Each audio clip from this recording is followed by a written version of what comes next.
business development into the spectrum. Obviously, Candace Salisbury is a phenomenal business developer, but was asked to kind of play that when every one of us just is terrified that we have that person in our office, and we sit in there to meet with a client, and that's what happens. I mean, certainly it doesn't happen, I hope, in that extreme. Ed, have you ever had anyone in that extreme situation? Not at that extreme, but fairly close. Really? Right. Wow. So, Nobody's asked for a tour of your morgue before. So what can you describe what that's like from your experience? When it is someone that you're kind of uncomfortable with, they are, what is it about what they're saying that makes you feel to a degree like that? And this may just be my experience. Sure.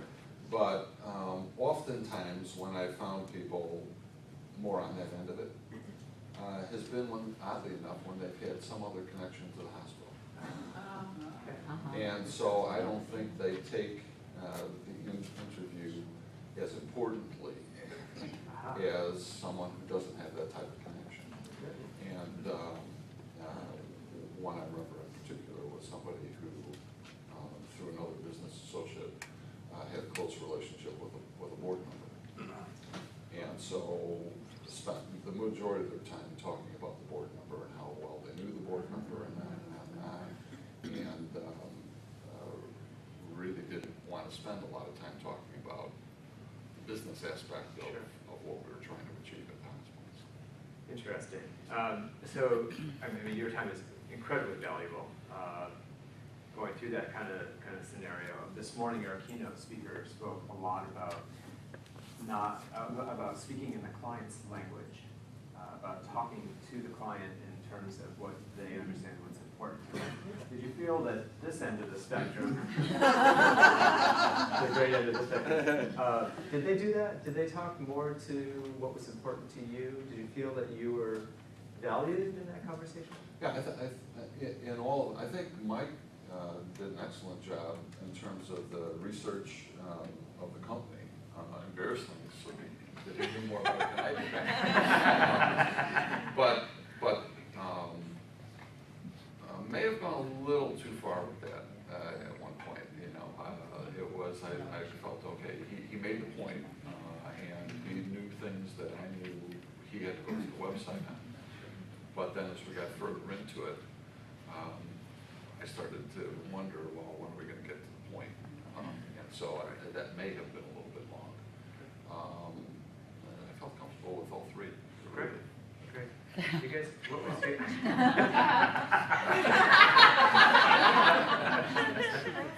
How was your experience, you guys?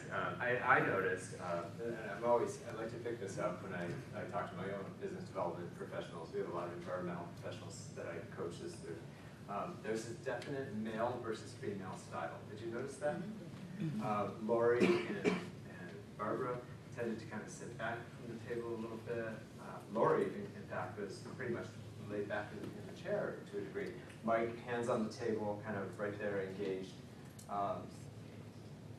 Why don't you guys talk a little bit about that, your style, and how that felt for you? How did this interview go for each of you? Barbara?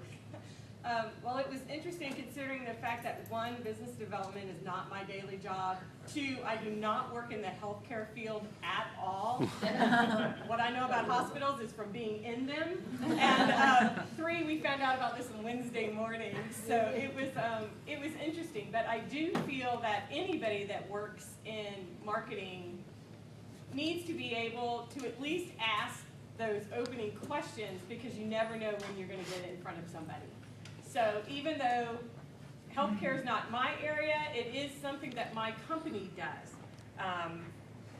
So, you know, you should know enough about your company to be able to say, yes, you know, we do work in the healthcare field, and, you know, clean labs and acute care and that, and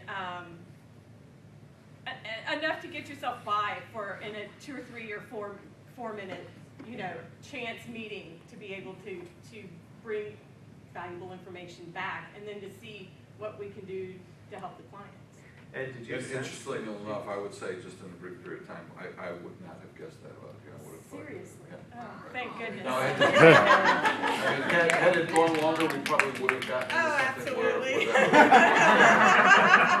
I was waiting for the knock. I told you it goes by fast and it's going by slow. But we should all keep that in mind. As marketing professionals, we all have about this much knowledge about the subjects that most of our companies do. And it's almost kind of surface level. When it gets down to that next level of conversation, you have That's to do when it. you bring What all of somebody you in. did was ask, who do I talk to next? Who do I bring in? Where do we go to the next stage? And I think that's really important in this kind of conversation. We are out there. We, as marketing professionals, it is our job to be out there. If you're working in a firm where they don't think that's your job, we should really have that conversation, talk to them. I can do much more for you. In this economy, this is the value of marketing professional services. They need us. We have not been laid off in this recession. We are overhead employees.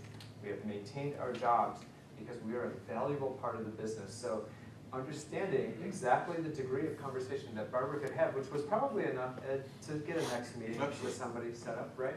So this can happen. It really legitimately can happen. Paul, is there a question? I would say that